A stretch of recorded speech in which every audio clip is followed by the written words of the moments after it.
Fazenda Boa Vista é um dos maiores sucessos em empreendimentos imobiliários do Brasil. Seus proprietários ganharam não só em qualidade de vida, mas também em valorização. A JHSF traz o Boa Vista Village com amenities inéditas como campo de golfe de 18 buracos por Rees Jones, clube de surf exclusivo para membros, uma estrutura incomparável de tênis. Venha ver tudo que o Village tem para valorizar a sua qualidade de vida. É Boa Vista, é igual e é diferente.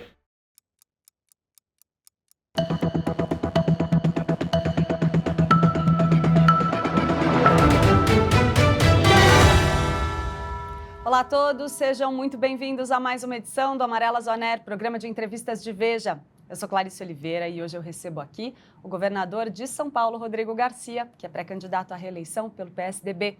Governador, muito obrigada pela presença aqui, um prazer receber o senhor. O prazer é meu. A gente vai ter a oportunidade de conversar sobre o governo, sobre ações que eu tenho feito enquanto governador de São Paulo e também falar sobre o futuro, sobre as ideias, as propostas para São Paulo. Prazer estar aqui na Amarelas no ar. Como de costume, me acompanham aqui nesta entrevista dois outros jornalistas, Joelmir Tavares, repórter de política da Folha de São Paulo, e Cristiano Panvec, chefe de redação e âncora da Rádio Bandeirantes. Governador, eu queria abrir aqui essa entrevista falando um pouquinho sobre o desafio que o senhor vai ter de se lançar agora candidato à reeleição, partindo aí de um patamar diferente do que a gente viu o PSDB ostentar nas disputas anteriores. Há uma preocupação muito grande entre os seus apoiadores com a dificuldade de garantir uma dianteira nessa disputa, principalmente diante aí de um cenário que parece ameaçar repetir a polarização entre o PT e o bolsonarismo aqui no estado de São Paulo.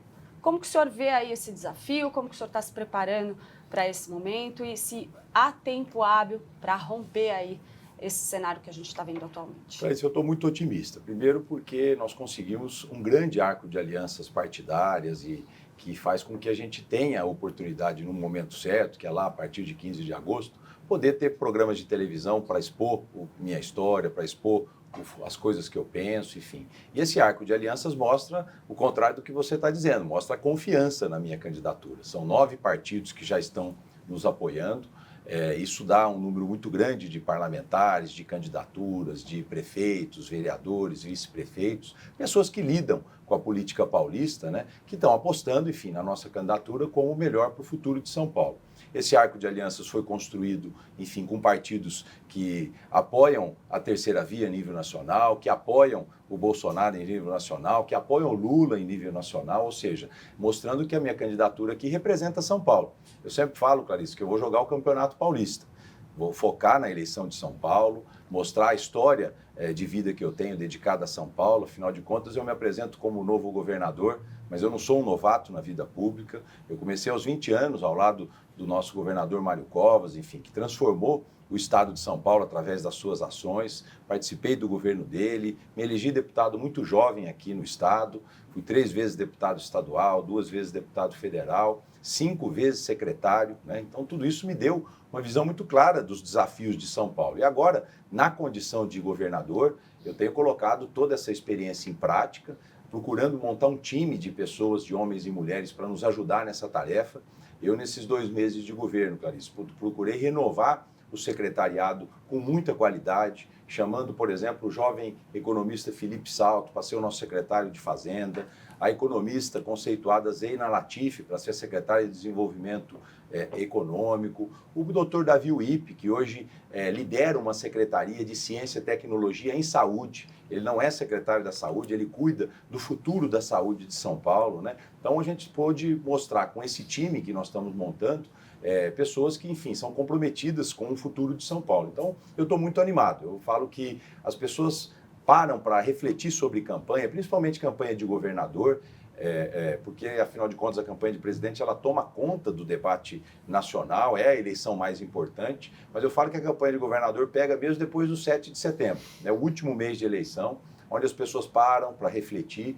E eu tenho confiança que São Paulo não vai ser massa de manobra nem do petismo, nem da família do Bolsonaro. Eu tenho certeza que os paulistas vão saber separar o joio do trigo, identificar em São Paulo qual é o candidato que representa o que eles pensam para o futuro, né? Então a minha candidatura, na minha opinião, representa isso. Uma história de conquistas para São Paulo, mas nos meus 48 anos de idade também um olhar para o futuro de São Paulo. Governador, o senhor está no PSDB desde 2021. O ex-prefeito Fernando Haddad, que é seu adversário na corrida aqui no estado, disse que não considera o senhor tucano.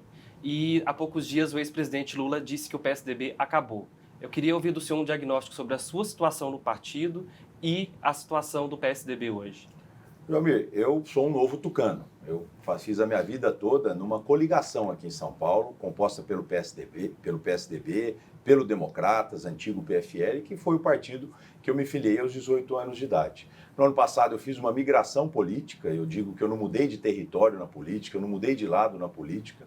Aceitei um convite do ex-governador João Dória, do ex-prefeito e saudoso Bruno Covas, para que eu pudesse entrar no PSDB aqui em São Paulo e participar de um processo de renovação. Óbvio que os adversários sempre vão falar críticas e falar mal da gente. Então, acho um desrespeito o presidente Lula falar que o PSDB acabou, mais desrespeito ainda às palavras do Fernando Haddad. Enfim, eles são meus adversários e vão tentar fazer críticas para desmerecer, seja o partido, seja a história que eu construí. Eu estou focado nas eleições de São Paulo, focado no governo de São Paulo. Isso aqui é uma nação, são 46 milhões de habitantes, um estado extremamente desenvolvido, mas ao mesmo tempo um estado que tem muitas desigualdades. Eu fiz questão, João, de tomar minha posse como governador dentro de um restaurante popular, o Bom Prato, que é um programa conhecido de alimentação solidária aqui em São Paulo, na comunidade de Paraisópolis. E as pessoas acharam até um pouco inusitado. É a primeira vez que um governador de São Paulo não toma posse ou na Assembleia Legislativa ou no Palácio dos Bandeirantes. E eu fiz isso justamente para chamar a atenção do desafio que é governar um estado como esse. Um estado que tem as melhores universidades do Brasil, que tem praticamente 50% da produção de conhecimento e ciência do Brasil está em São Paulo, um estado extremamente desenvolvido, com renda per capita alta, mas ao mesmo tempo, com todo esse desenvolvimento econômico, um estado que tem muitas desigualdades, e desigualdades que estão aumentando nesses últimos anos. Se a gente observar o crescimento econômico que São Paulo teve, foi 5 vezes maior do que o crescimento do Brasil nesses últimos 3 anos, você observa que geramos muita riqueza, muita renda, mas muitas vezes riqueza e renda que estão sendo concentradas. Então a desigualdade está maior. Hoje a população está com mais privação social e o governador é aquele que consegue interpretar o desenvolvimento do Estado, dar oportunidade a quem está procurando, mas também aquele que não deixa ninguém para trás, aquele que cuida da população mais pobre. Então, esse é meu foco. Eu sei que os adversários vão fazer críticas, para os meus adversários nada funciona em São Paulo, eu penso diferente. Eu tenho convicção que nós temos um estado onde as coisas funcionam, onde a gente entrega política pública, mas ao mesmo tempo um estado que quer continuar crescendo, um estado que quer continuar inovando. E a gente mostrou nesse período que nós temos uma capacidade permanente de inovação. Citei agora o Dr. Davi Wipp, essa é a primeira área do Brasil que vai cuidar de um centro de controle de doenças, aqui em São Paulo, juntando o que há de melhor das universidades, da indústria farmacêutica, tendo uma memória clara do que a gente viveu na pandemia, para que a gente tenha um inventário muito claro sobre a pandemia, para que a gente tenha protocolos sobre a pandemia, para que São Paulo tenha um planejamento de enfrentamento a novas doenças, não fique no fasejamento brasileiro, que é comum, né? Então, eu tenho mostrado que eu estou aqui para proteger São Paulo dessas conquistas e dessa guerra ideológica nacional e, ao mesmo tempo, para continuar inovando e avançando no melhor estado do Brasil. Governador, o senhor bem destacou, está junto ali com o PSDB desde o mandato de Mário Covas, são 28 anos desde a primeira eleição do PSDB aqui em São Paulo. Talvez o senhor pegue a situação talvez um pouco mais complicada do partido no estado, porque assume o governo depois de uma gestão de João Dória que sai, que deixa o cargo com uma avaliação pior em relação aos outros tucanos que ocuparam o Palácio dos Bandeirantes. O que o senhor pretende atacar neste momento para reverter essa situação? O senhor destacou muito bem na campanha partidária do PSDB, o senhor enalteceu alguns fatos ali, mas isso basta, governador, neste momento para a população? Não há um desgaste natural da máquina? Cristiano, o PSDB, hoje em São Paulo, tem o maior diretório da sua história.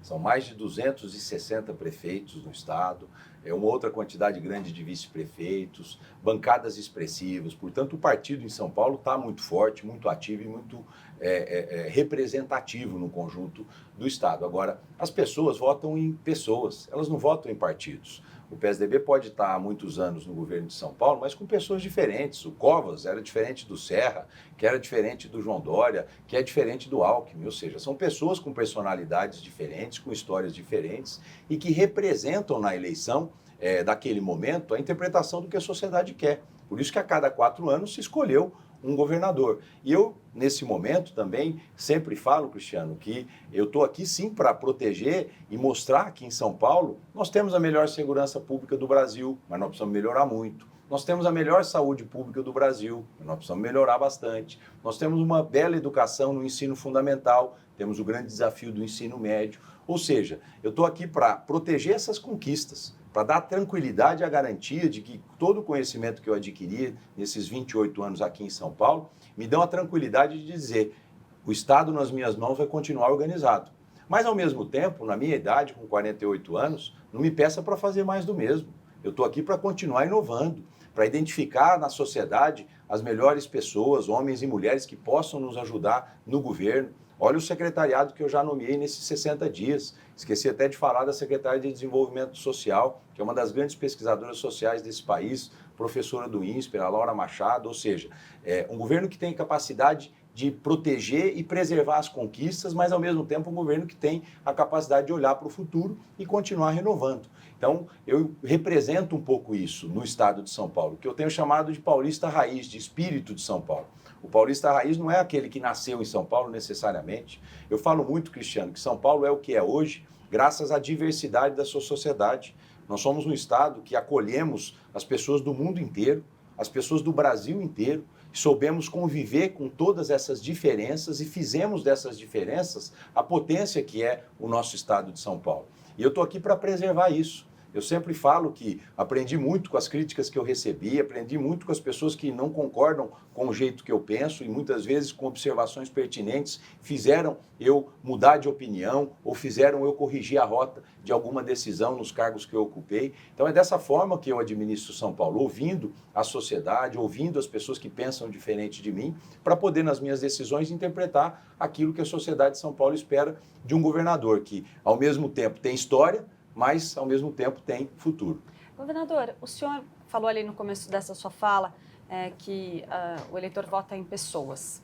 Só que o senhor, embora esteja na política há bastante tempo, quem acompanha o governo de São Paulo sabe disso, fez a sua imagem pública associada a uma pessoa que tem uma rejeição alta e que não conseguiu nem sequer apoio do próprio partido para ser candidato à presidência, mesmo depois de ter vencido uma prévia.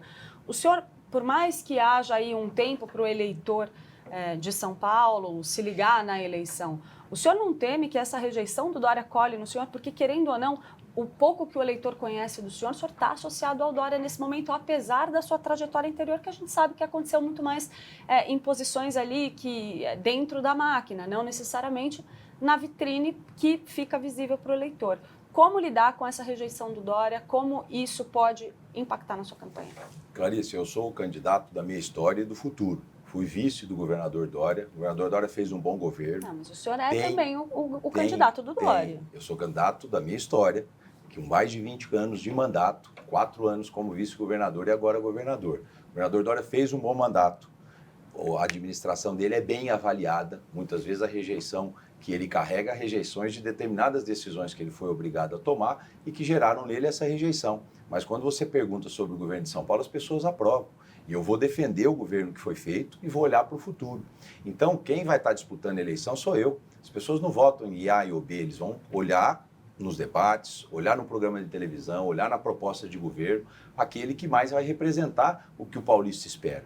Então, é muito mais discussão do jornalismo do que da sociedade. Não, mas a gente sabe que a imagem de um cabo eleitoral numa eleição dessa magnitude, o governador não faz diferença. Tanto é que a gente vê o seu adversário Tarcísio sem ter nenhuma base de pegar em São Paulo, carona. Eles precisam de pegar muito. Carona. Fernando Haddad com Lula Clarice, também. eles precisam de pegar carona nos seus padrinhos. Eu não preciso de padrinho. Eu sou candidato da minha história.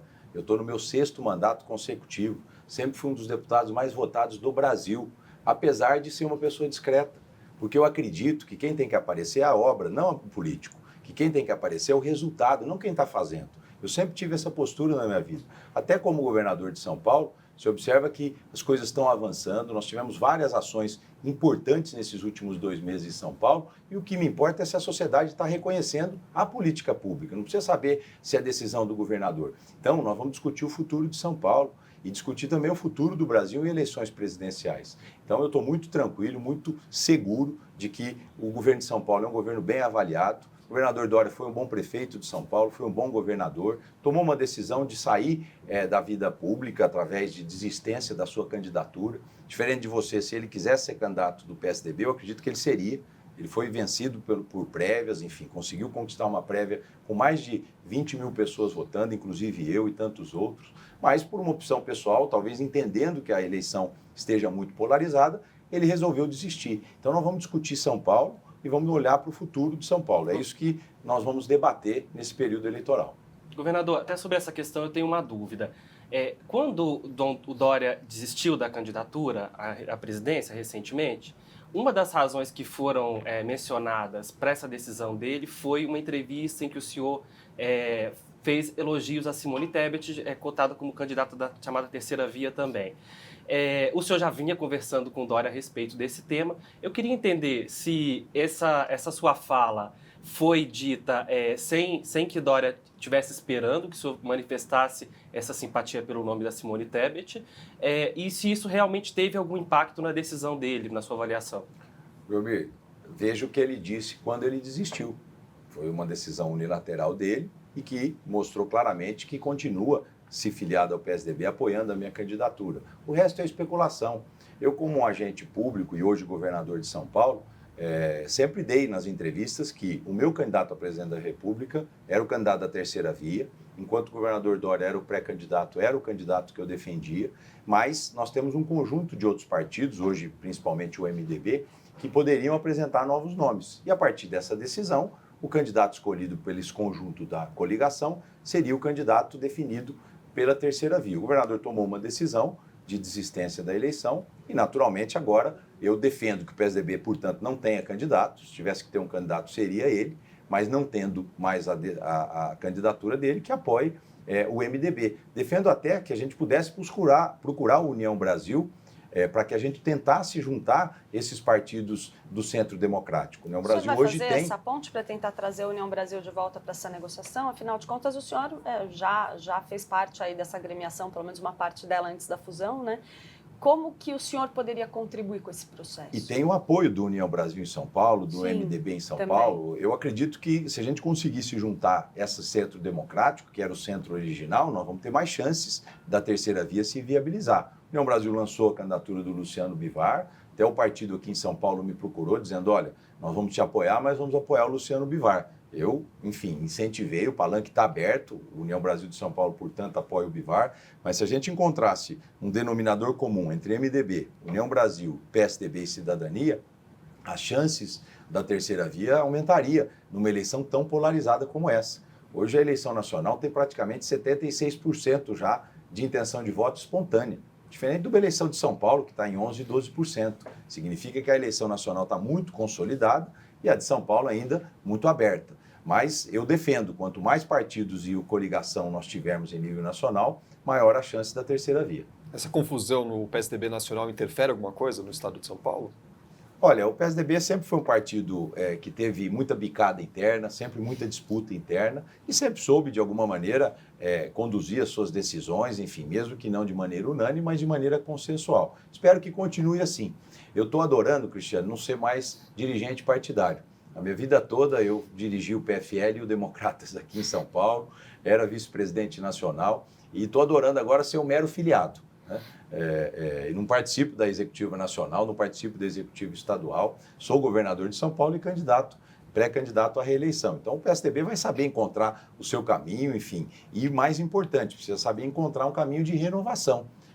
Grandes quadros do partido estão deixando as candidaturas nesse ano. Eu vou citar aqui, por exemplo, o senador Tasso Gereissati, que já disse que não disputará mais a reeleição ao Senado. Existe uma corrente grande dentro do partido que ele possa aceitar ter o nome dele colocado como candidato a vice, enfim, isso vai depender muito de uma decisão dele, mas a grande preocupação partidária hoje deve ser de renovação de quadros. E o meu foco e a minha preocupação principal é São Paulo. Agora, você não acha que é justamente esse cenário que a gente observa em São Paulo, no PSDB aqui de São Paulo, que justifica essas declarações do ex-presidente Lula e do ex-prefeito Fernando Haddad de que o PSDB acabou? Porque hoje o quadro que ocupa um dos cargos mais importantes do PSDB é justamente um cristão novo aí dentro do partido, né? Então, o senhor não tem histórico dentro dessa legenda. A gente vê vários quadros históricos do PT, do PSDB, até mesmo a gente vê a Luísio Nunes Ferreira declarando abertamente apoio ao ex-presidente Lula a essa distância da eleição, ou seja, a gente não passou nem pelas convenções e a gente já tem quadros importantes do partido fazendo essa sinalização. O ex-governador Geraldo Alckmin é vice do Lula.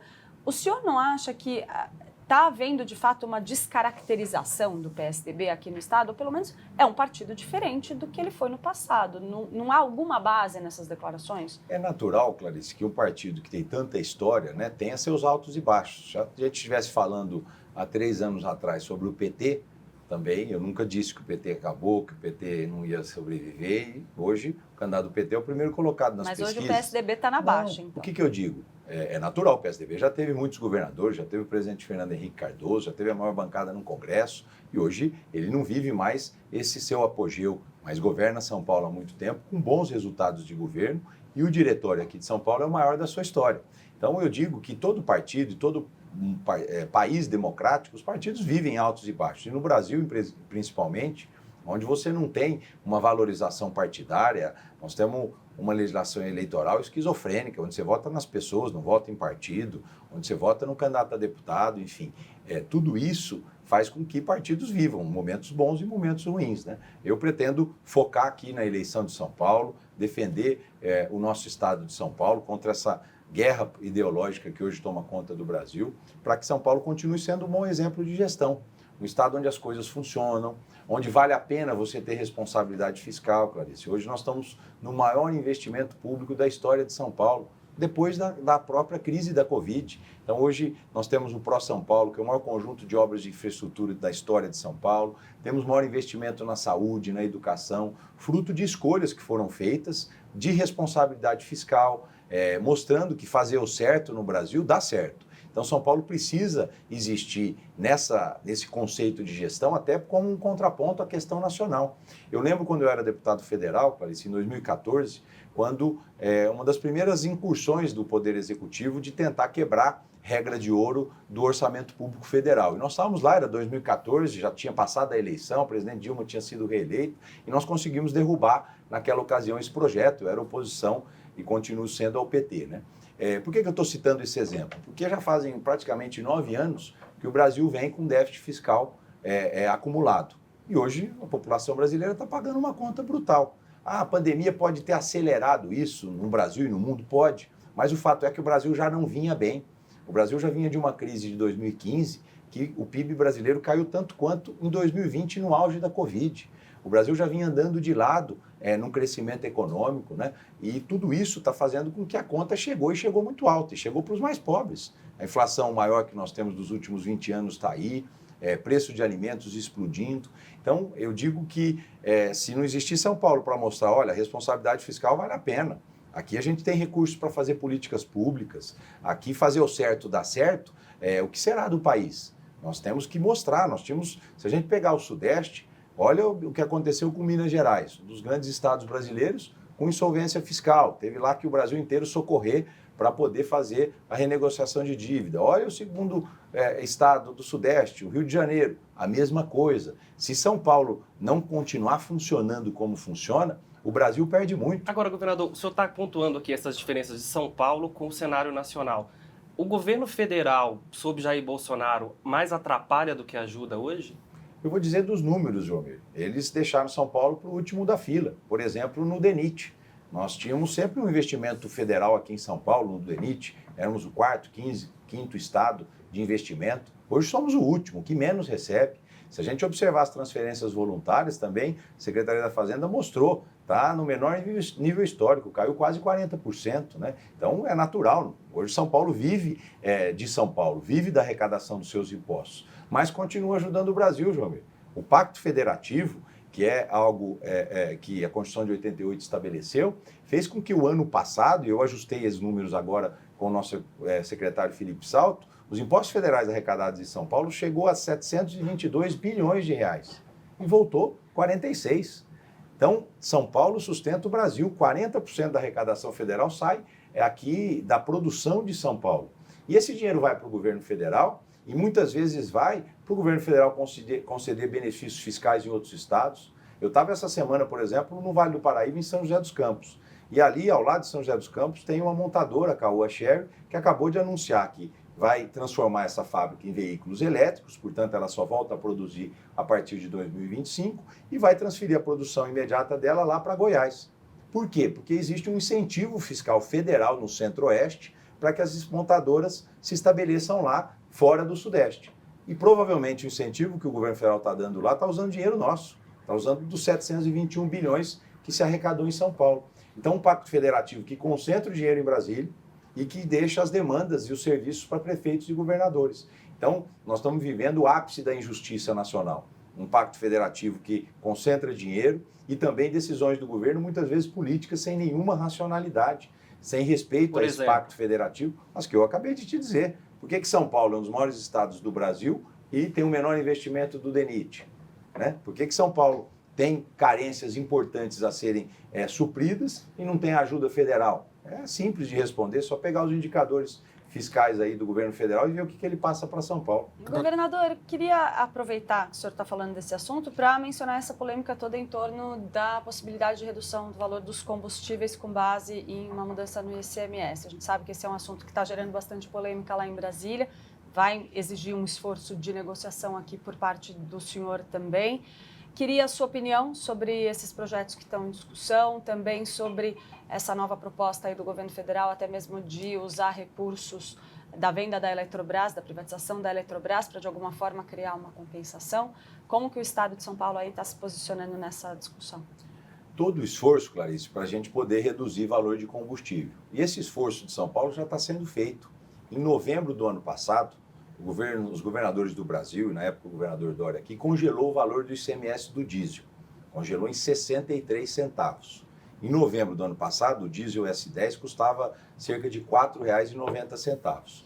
6 meses depois, o posto continua o mesmo, 0,63 centavos por litro. E o diesel S10 custa R$ 7,00. Então isso mostra que o ICMS não é o vilão do preço do diesel. Óbvio que todo o valor, todo o esforço para poder reduzir o preço do combustível tem que ser feito. E os governos estaduais estão fazendo, congelando o preço lá do ano passado, mas mesmo assim os preços dos combustíveis subiram. Por que isso? Porque a política de preço ela é nacional, ela é da Petrobras. Se a gente olhar as matérias jornalísticas de 2018 para trás, nunca se discutiu o preço de gasolina ou de diesel com o governador. Sempre se discutiu com Petrobras, sempre se discutiu com o governo federal que comanda a política de preço. Mas então, todo o discurso do presidente Jair Bolsonaro é transferir essa responsabilidade para os governadores, até para se blindar aí do ponto de vista eleitoral. Eu queria saber... Está dando a resposta. Então, isso Sim. É uma cortina de fumaça. É querer transferir uma responsabilidade para quem não tem essa responsabilidade. Agora, como governador de São Paulo já está dando a sua contribuição. Congelou o preço do ICMS do ano passado. E o preço da gasolina e do diesel continua subindo, mostrando claramente, comprovando com dado, isso não é um palpite, nem uma opinião, é um dado concreto, que o ICMS não é o vilão dos combustíveis. Agora, o governo federal, como ente federal e como quem coordena a união da federação, ele tem vários mecanismos para evitar isso. Ele pode usar, por exemplo, o lucro que ele tem na Petrobras, que esse ano vai passar de 50 bilhões de reais na cota parte do governo federal, para poder minimizar o valor dos combustíveis. Ele que vá na refinaria, enfim, estabeleça um valor teto, pague a diferença e venda o combustível num valor mais abaixo. Né? Ele tem mecanismos de fazer isso. Agora, falar que eu vou reduzir a alíquota do ICMS, isso é uma medida paliativa, uma solução tabajara que a conta vai chegar. Porque muitas vezes todo mundo gostaria de reduzir imposto. Mas se você não reduzir despesa do outro lado, é impossível você conseguir reduzir imposto. As despesas obrigatórias no Brasil, o servidor público que tem estabilidade, o orçamento que é destinado à educação, no caso de São Paulo 30%, o orçamento que é destinado à saúde, todas essas vinculações fazem com que governadores e prefeitos tenham uma margem de manobra muito pequena diante do orçamento. Então é bonito dizer, eu vou reduzir ICMS, eu vou zerar a alíquota, mas e do outro lado, como é que nós vamos entregar a política pública? Como é que eu vou conseguir continuar fazendo e pagando as obrigações da Secretaria de Segurança? Como é que eu vou fazer na saúde? Como é que eu vou fazer na educação? Agora, no ano de eleição é difícil fazer um movimento crítico. A gente vê uma posição no Congresso Nacional, por exemplo. Os parlamentares têm algum receio aí de ir contra qualquer decisão nessa direção, justamente porque temem o impacto eleitoral que isso possa ter. Como que é possível tentar eu levo essa conter alternativa, Clarice, essa que é a alternativa. Ao invés de falar, vou compensar na eventual venda quando acontecer da Eletrobras, pega os lucros da Petrobras. E cria um subsídio agora pega com os o lucros lucro da Petrobras e estabelece um valor teto de combustível. É dessa forma que o governo federal pode fazer. Ou ele devolve um pedaço do dinheiro que São Paulo manda para o governo federal, que eu zero a alíquota de combustível aqui, não tem nenhum problema. Agora, o Pacto Federativo ele tem princípios que precisam ser estabelecidos e respeitados. O princípio é, você cuida disso, e para cuidar disso você tem esses impostos. E ele separa a União, separa os estados, separa os municípios. Do bolo federativo, Clarice, praticamente 60 e tantos % do imposto fica com o governo federal, 25% fica com estados e 15% com os municípios. Então, essa distribuição federativa precisa ser respeitada, senão governadores e prefeitos não vão conseguir administrar o seu dia a dia. Agora, o governo federal pode fazer isso. Nós vimos durante a pandemia, por exemplo, o apoio federativo que foi dado pelo Congresso e pelo Poder Executivo. Como é que ele faz isso? O governo federal, quando faz uma desoneração fiscal, ele muda de sala, vai ali, imprime título do Tesouro e se financia com isso. Os estados e municípios não podem fazer isso. E que bom que não podem. O Brasil se arrumou com a lei de responsabilidade fiscal. Agora, o governo federal, sendo irresponsável fiscalmente, está fazendo com que a inflação volte, que é o pior imposto que o pobre pode ter no Brasil, está fazendo com que a vida fique mais difícil. São decisões como essa que trazem consequências nefastas para uma sociedade. Agora, governador, do ponto de vista da gestão, o discurso é claro o que o senhor traz aqui. Agora, do ponto de vista da opinião pública, o discurso do presidente da República parece pegar mais na ponta, no caminhoneiro que vai abastecer o tanque, no sujeito que precisa comprar o gás, do que esse discurso da racionalidade do número no papel. Como é que faz para calibrar esse discurso para fazer ele chegar na ponta também para a população? Mostrando, eu tenho certeza, se você zera os impostos de combustível hoje, tem uma alta no petróleo, o combustível no Brasil vai subir. É isso que nós vimos nos últimos tempos, nos últimos 6 meses. Está congelado o valor dos impostos e o combustível subiu. Se você zerar os impostos e barril de petróleo subir, o combustível continua subindo. Então, é natural, as pessoas vão perceber isso e vão perceber já na ponta da linha com a dificuldade de governadores e prefeitos, porque tira ICMS do governo, tira também das prefeituras. O senhor é a favor da atual política de preços da Petrobras? O senhor acha que ela deveria ser mantida como ela está hoje ou o senhor acha que deveria mudar de alguma forma? Clarice, eu sou contra o monopólio. Eu acredito que isso é ruim para o Brasil.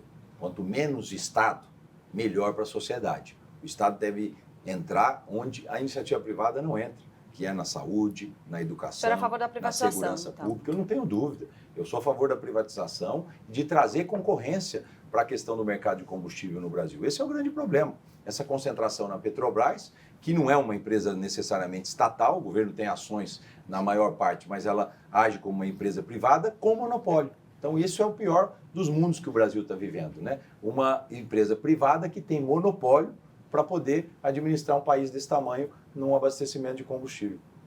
Governador, quero falar do tema da politização das polícias. Independentemente do resultado eleitoral, o senhor provavelmente vai ser governador durante as eleições de outubro, tendo sob sua subordinação a Polícia Militar de São Paulo, que é a principal do país. E diante das ameaças do presidente Bolsonaro de contestar o resultado eleitoral, de promover algum tipo de arruaça, inflamando seus apoiadores, há muito receio de que policiais possam eventualmente não apenas aderir a algum tipo de manifestação, mas cruzar os braços, fazer vista grossa diante de algum tipo de atitude mais violenta nesse contexto que a gente está esperando. O senhor está pronto para lidar com algum tipo de desobediência caso esse cenário se imponha? Como que a Polícia Militar de São Paulo vai agir nessa situação? Jomir, agir com todo o profissionalismo. A Polícia Militar de São Paulo, a própria Polícia Civil, a Polícia Científica, na minha opinião, são as melhores polícias do Brasil. Elas são uma polícia de Estado. São Paulo já tem uma política de segurança pública que vem de anos e que fez com que hoje nós tivéssemos o melhor estado em termos de segurança do Brasil. Nós estamos vivendo já esses momentos mais agudos de disputa ideológica e você não viu aqui em São Paulo nenhum tipo de insubordinação ou de politização da polícia. Eu vi até a entrevista do nosso comandante-geral, Coronel Ronaldo, que eu escolhi para comandar a Polícia Militar de São Paulo, dizer numa entrevista claramente para a Folha de São Paulo, política fora do quartel.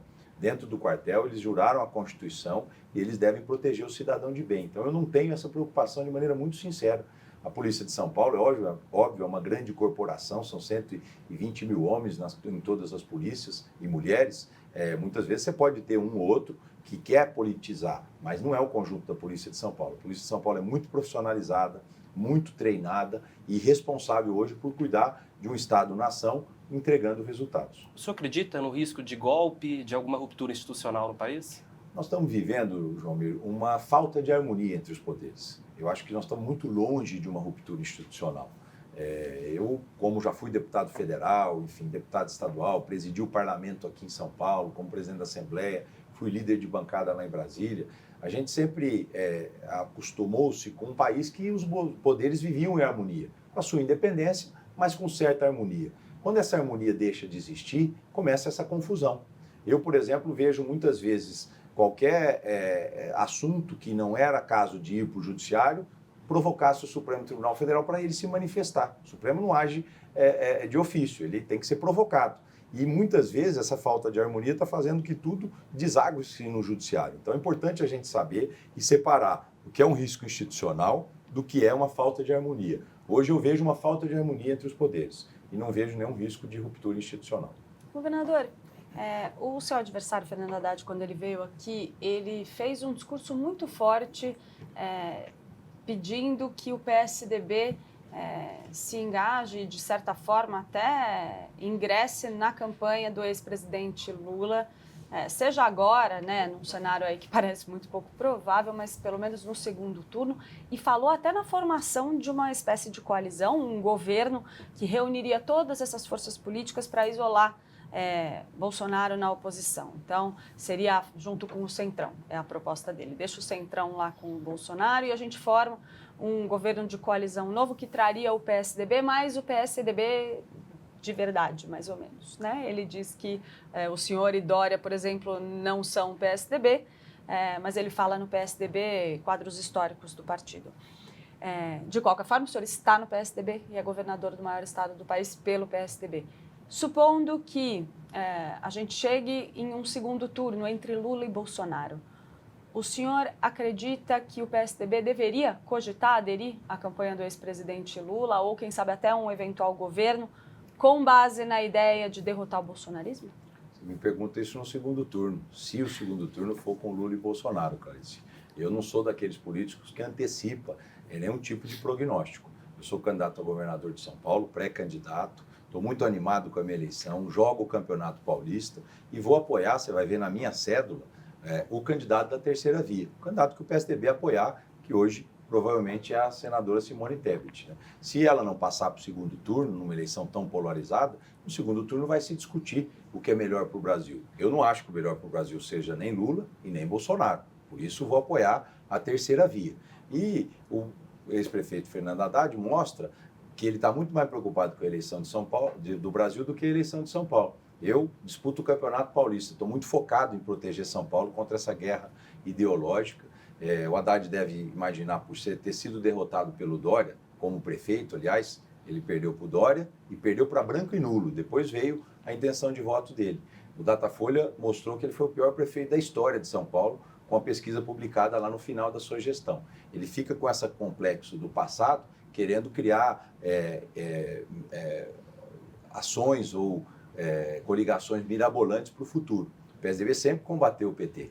Eu sempre tive em campo oposto. Mas Geraldo Alckmin é vice do Lula e o senhor já pertenceu ao governo dele. O Geraldo se desfiliou do PSDB e tomou uma decisão que eu não concordo. Não perco o respeito pessoal que tenho pelo Geraldo, mas não concordo com o que ele fez. Eu continuo no meu campo, né? No campo do Centro Democrático Brasileiro, combatendo os extremos, acreditando que a solução não é a esquerda e não é a direita, a solução é caminhar para frente com o nosso Estado. E o que explica esse favoritismo do Fernando Haddad nas pesquisas neste momento, considerando, como o senhor mesmo falou, esse histórico aí de derrota dele aqui em São Paulo? Isso é índice de conhecimento. Nós acabamos de falar que a pesquisa aqui em São Paulo, ela tem pouco mais de 11% de voto espontâneo, o que significa que as pessoas não escolheram, e é muito mais um índice de conhecimento. Com o início da campanha, com o passar do tempo, eu tenho certeza que esse cenário vai mudar. Governador, o senhor cita feitos, realizações, né, das gestões passadas do PSDB, inclusive o senhor participou, a gente já falou sobre isso aqui. A coisa mudou, o perfil do eleitorado mudou e muito daquela coisa, um viaduto construído, o sujeito fez esse viaduto, abriu essa avenida, isso daí caiu um pouco no peso do eleitorado, aparentemente nas últimas eleições. Mas, inevitavelmente, existem projetos no estado de São Paulo que parecem não desencalacrar, né? A linha laranja do metrô em São Paulo foi lançada lá em 2008, caminha Passo de Tartaruga. A linha ouro do metrô do monotrilho ali na Zona Sul de São Paulo era para a Copa de 2014 e também não desanda. O Rodoanel Mário Covas, trecho norte, está parado já há 4 anos. É um calcanhar de Aquiles esses projetos que ficaram parados com o tempo e que podem ser explorados pelos seus adversários na campanha? Pelo contrário, Cristiano, eu vou mostrar que São Paulo faz mais infraestrutura e obra do que o restante do Brasil. Quando a gente assumiu em 2019, nós tínhamos muitas obras paradas, fruto de operações como a Lava Jato, fruto de problemas de contratos. O fato é que a gente tinha quase 200 obras, acima de 50 milhões, portanto obras grandes, paradas em São Paulo. Todas foram retomadas, com exceção do Rodoanel Norte, que ainda nós estamos insistindo, eu estou na 3ª licitação, para ver se eu consigo alguma empresa que termine o Rodoanel Norte. Mas a linha 6, por exemplo, é a maior obra de infraestrutura da América. É a linha 6 do metrô que vai lá de Brasilândia até Higienópolis. Ela estava parada quando a gente assumiu, foi retomada. Hoje nós temos quase 7 mil funcionários trabalhando na linha 6. Você esqueceu de citar a linha 2, que é a 2ª maior obra da América, que é de Vila Prudente até a Penha. Tem quase 3.500 funcionários. A linha 17, que é a linha Ouro, estava parada, ela foi retomada. Hoje os trens estão sendo produzidos lá na China, na BYD, e a construtora está terminando aqui o canteiro de obras, está terminando a obra e o ano que vem o monotrilho circula ali na Avenida Roberto Marinho, né? Nós tínhamos a Tamoios, também uma obra importante do litoral norte de São Paulo, parada. Hoje a Tamoios já está aberta a sua pista para o Planalto e os contornos da Tamoios a gente termina o ano que vem. Toda grande obra de engenharia, ainda mais com tudo que o Brasil viveu, passou por problemas de contratuais. Eu cansei de coordenar reuniões, Cristiano, onde para resolver um problema de uma obra, você tinha 1 ou 2 engenheiros na mesa e 20 advogados. Então era muito mais problema contratual do que de engenharia. Mas nós perseveramos, insistimos e as obras todas estão retomadas. E o Rodoanel Norte, o último trecho, eu espero ainda antes do período da eleição, publicar novamente o edital de licitação. A gente tentou retomar ele com 8666. Qual a dificuldade, governador, ali? Ali é que nós tivemos uma obra extremamente complexa, né, que teve, então, inclusive problemas no Ministério Público, e a obra está quase pronta. Se a gente fosse fazer o Rodoanel Norte hoje, você consumiria mais ou menos 13 bilhões de reais para fazer aquilo. Só falta 3, portanto, 10 bilhões já foram consumidos. Então, as empresas que estão analisando o canteiro de obras, elas questionam a qualidade da obra que foi feita e questionam o que está faltando ser feito. Muitas vezes isso não bate com as medições que estão no papel. Por isso a gente colocou o IPT, o Instituto de Pesquisas Tecnológicas, quase 1 ano dentro do canteiro de obras. E ele mediu pilar por pilar, viga por viga e deu um laudo. Isso deu mais segurança do que falta ser feito no Rodoanel. Quando a gente levou isso à licitação, mais de 700 impugnações. Desistimos da licitação tradicional e fomos para a licitação de PPP, procurando fazer com que a gente tivesse um conceito, um modelo de disponibilidade de ativos.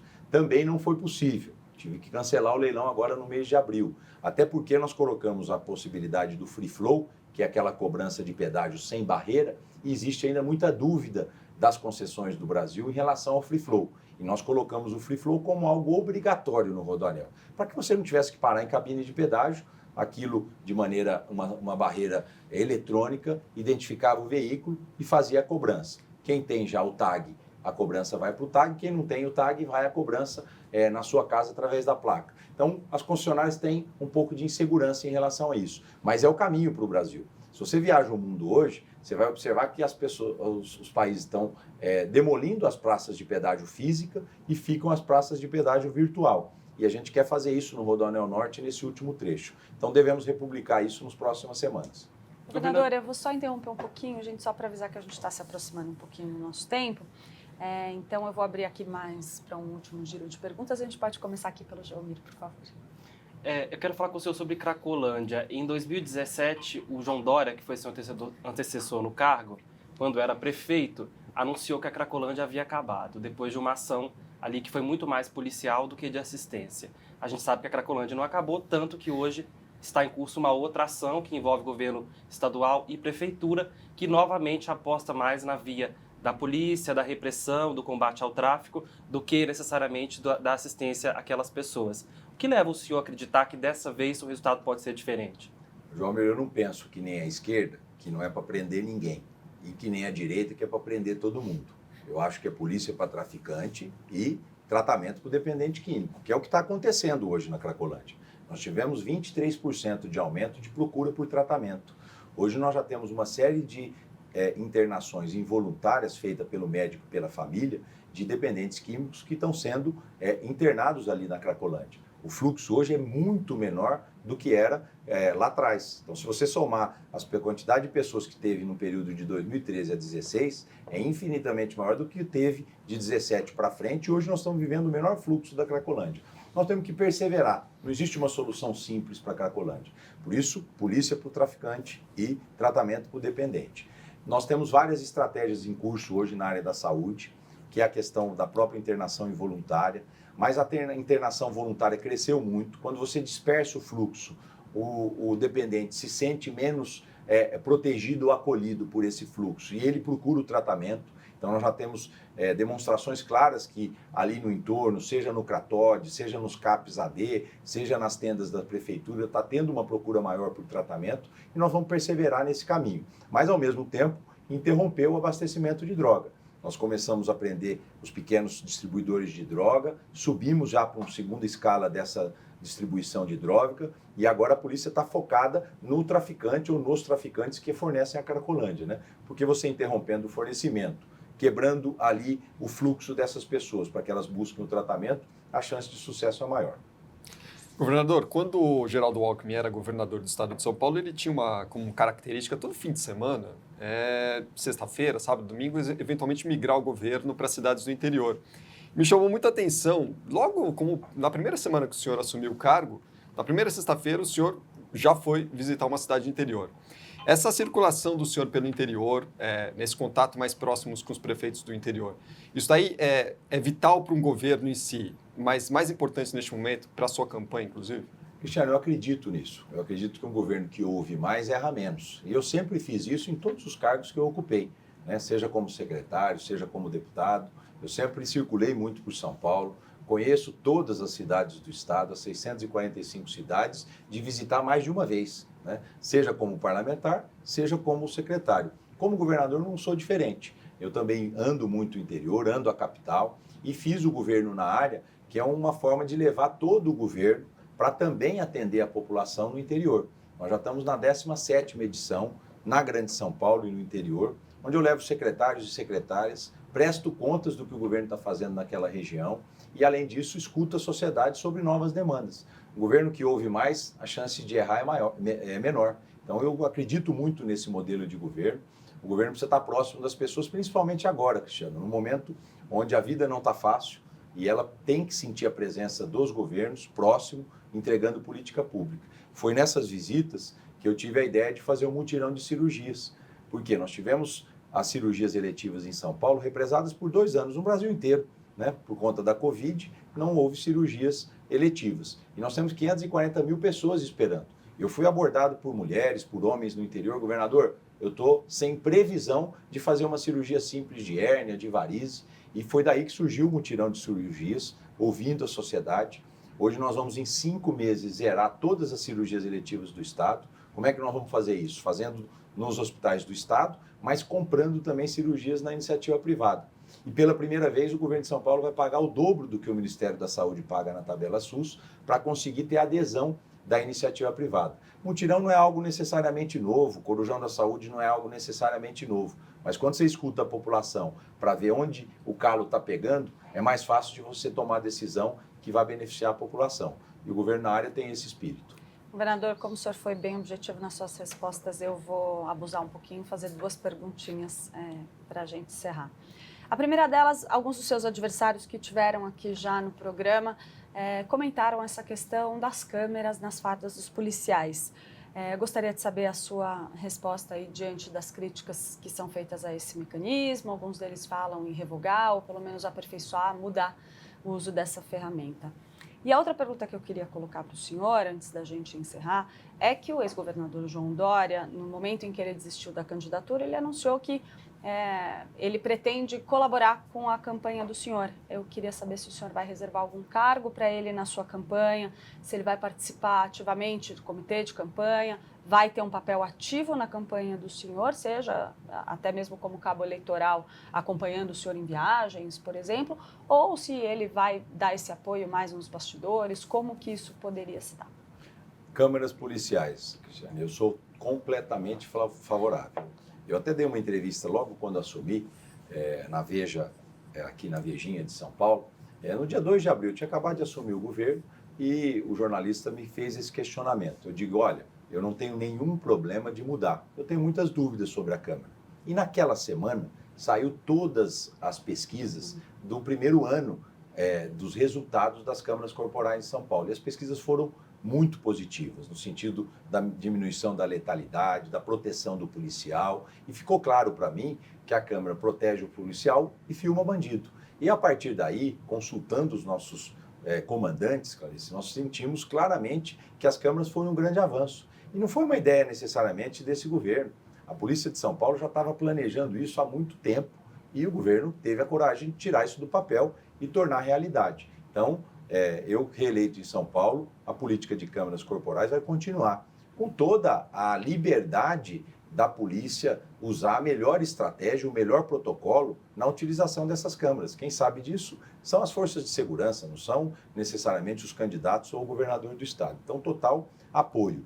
Em relação ao ex-governador Dória, é aquilo que eu falei, foi um grande prefeito, um grande governador, ele tem contribuições a dar, e ele ocupa o papel que ele quiser. Agora, imagino que pela decisão que ele tomou, ele está, enfim, deixando de lado a sua participação pública, né? Não sei se ele fará anúncio nos próximos dias sobre isso, mas, naturalmente, ele sempre pode dar a sua contribuição. Ele foi um empresário bem-sucedido, é um empresário bem-sucedido, foi um bom governador com muitas entregas em São Paulo, então pode contribuir como bom cidadão que ele é, para que, seja em São Paulo, seja em outros lugares do Brasil, a gente possa avançar. Eu sempre acreditei, Clarice, que você tem que... O senhor não vai oferecer um cargo para ele na campanha formalmente? Ele nem quer isso, enfim, não se trata disso. Eu digo que se as pessoas estivessem preocupadas em tirar o que há de melhor das outras, o Brasil não estava na situação que está. Eu trabalhei, como eu te disse, com o Mário Covas. Todos nós temos qualidades e defeitos. Eu procurei tirar todas as qualidades que eu aprendi com o Mário Covas. Trabalhei com o Serra, com o Alckmin, com o Dória. E eu sempre procurei tirar o que é de melhor das pessoas com quem eu trabalhei, para poder, agora na condição de governador, colocar essas coisas em prática. Se a gente tivesse preocupado e focado nisso, de poder tirar o que é de melhor das pessoas que passam na nossa vida, o Brasil seria muito melhor do que é hoje. Governador, infelizmente, o nosso tempo aí se aproximando do fim. Eu queria agradecer muito a participação do senhor. Mais uma vez, foi um prazer ter o senhor aqui. Muito obrigado. Queria agradecer também aos meus colegas aqui, Joelmir Tavares, Cristiano Panvec, e agradecer a todos vocês que acompanharam mais esta entrevista. Lembrando que o Amarela Zona Aérea é oferecido pela JHSF e que a gente volta sempre, todas as semanas, com um novo entrevistado. Eu volto com vocês na semana que vem. Uma boa semana a todos e até lá.